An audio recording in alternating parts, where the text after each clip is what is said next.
अगर आप अच्छा सोचोगे तो आपके साथ अच्छा ही होगा। अगर आप बुरा सोचोगे तो आपके साथ बुरा ही होगा। अपनी सोच को नकारात्मकता से सकारात्मक कैसे बनाएं और अपने मन को शांत कैसे करें, यही हम आज एक रोचक कहानी के माध्यम से जाएंगे। तो चलिए कहानी की शुरुआत करते हैं। कहा जाता है कि मन दुनिया की सबसे शक्तिशाली चीज है। अगर आप पूरे मन से किसी चीज को चाहे तो आप उसे जरूर हासिल कर लेंगे। ऐसा दुनिया के ज्यादातर महापुरुष कहते हैं। लेकिन अगर यह बात सच है तो जो हम अपने मन से चाहते हैं वह हमें हासिल क्यों नहीं होता? क्योंकि कोई भी व्यक्ति अपने लिए दुख तो नहीं चाहेगा, लेकिन फिर भी ज्यादातर लोग रहते तो दुखी ही हैं। भला दुनिया का ऐसा कौन सा व्यक्ति है जो अपने मन से यह चाहेगा, असफल रहूं, गरीब रहूं या फिर दुखी रहूं? सोचने की बात है तो फिर यहां दो बातें निकल कर आती हैं। पहली, या तो वह महापुरुष गलत है जिन्होंने ये बात कही कि सच्चे मन से चाही हुई चीज हासिल हो जाती है, या फिर हम गलत है। दोस्तों, आज जो कहानी मैं आपको सुनाने जा रहा हूं उससे आपको समझ आ जाएगा कि अपने मन से कोई भी काम कैसे करवाया जाता है, मन की शक्ति के द्वारा कोई भी चीज कैसे हासिल की जाती है और मन में किसी भी चीज के सही बीज कैसे बोए जाते हैं। और इसके साथ ही आप ये भी जानेंगे कि आकर्षण का नियम यानी लॉ ऑफ अट्रैक्शन कैसे काम करता है। एक बार की बात है, एक आदमी के जीवन में सिर्फ दुखी दुख थे। वह जो काम करता हर काम में उसे असफलता ही हाथ लगती। घर में रहता तो घर में हर समय झंझट और क्लेश मचा रहता। वह किसी से मदद मांगता तो कोई भी उसकी मदद करने को तैयार नहीं होता। बस चारों तरफ से हताशा और निराशा ही उसके हाथ लग रही थी। उसे ऐसा लग रहा था जैसे चारों तरफ से दुखों का पहाड़ उस पर ही टूट पड़ा है। उसे समझ नहीं आ रहा था कि मैं इन दुखों से पार कैसे पाऊं। वह दिन रात बस यही सोचता रहता कि मैं अपने इन दुखों से छुटकारा कैसे पा सकता हूं। इसी कारण से वह रात में ठीक से सो भी नहीं पाता था। उसकी आंखों के नीचे बड़े बड़े काली घेरे बन गए थे और बाल झड़ने लगे थे, हर समय चिंता करने की वजह से। उसका स्वभाव काफी चिड़चिड़ा और शरीर बहुत कमजोर हो गया था। कभी कभी तो उसके मन में आत्महत्या करने के विचार भी आते थे, लेकिन अपने परिवार के बारे में सोचकर वह यह कदम नहीं उठा पाता था।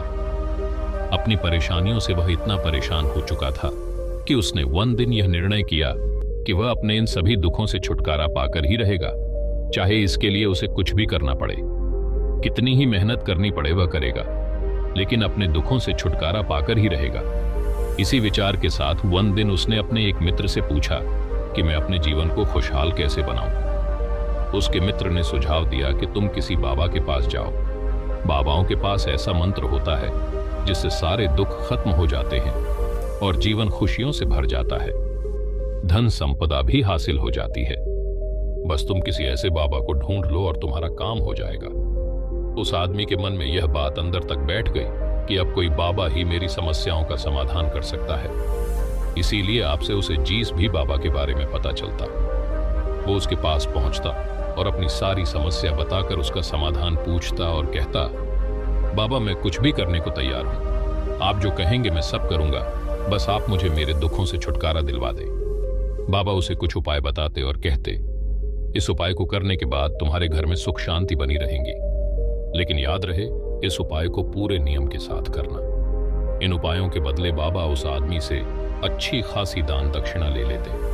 वह आदमी पूरी नियम विधि के साथ उन उपायों को करता, लेकिन बहुत से उपाय करने के बाद भी उसके जीवन में कोई बदलाव नहीं आ रहा था। इसके विपरीत बहुत से बाबाओं को दान दक्षिणा देते देते उसका धन भी खत्म होने लगा था, जिससे उसकी मुसीबतें और भी बढ़ने लगी थीं। उसने सोचा, इन बाबाओं के पास जाने से तो मेरी मुसीबतें और बढ़ने लगी हैं, तो क्या करूं? इन बाबाओं के पास जाऊं या इनके पास जाना ही बंद कर दूं? फिर एक दिन उसे एक आदमी ने सलाह दी कि तुम अपने घर में किसी अच्छे पंडित को बुलवाकर हवन करवाओ, पूरे विधि विधान से मंत्रोच्चारण करवाओ। इससे घर में जो भी नकारात्मक ऊर्जा होगी वह भाग जाएगी और घर में सुख शांति आएगी। उस आदमी के दिमाग में यह बात अच्छे से बैठ गई और उसने एक पंडित को अपने घर बुलवाकर हवन करवा लिया। हवन अच्छी तरह से संपन्न हुआ और उस व्यक्ति ने पंडित को अच्छी खासी दान दक्षिणा देकर खुशी खुशी अपने घर से विदा किया। हवन करने के कुछ महीने बाद तक उसके घर में सब कुछ ठीक चल रहा था। घर में सुख शांति भी बनी रही और उसके छोटे छोटे रुके हुए काम भी पूरी होने लगे। लेकिन कुछ महीनों बाद फिर से वही पुरानी वाली स्थिति वापस लौट आई। उस व्यक्ति को महसूस हुआ कि उसके जीवन में अब भी कोई महत्वपूर्ण बदलाव नहीं आया है। अब वह आदमी पूरी तरह से दुखी हो गया, पहले से भी ज्यादा परेशान रहने लगा। अब तो उसे लगने लगा था कि मेरे जीवन से दुख कभी खत्म ही नहीं होंगे। यही सब सोच सोच कर उसका बुरा हाल हो गया।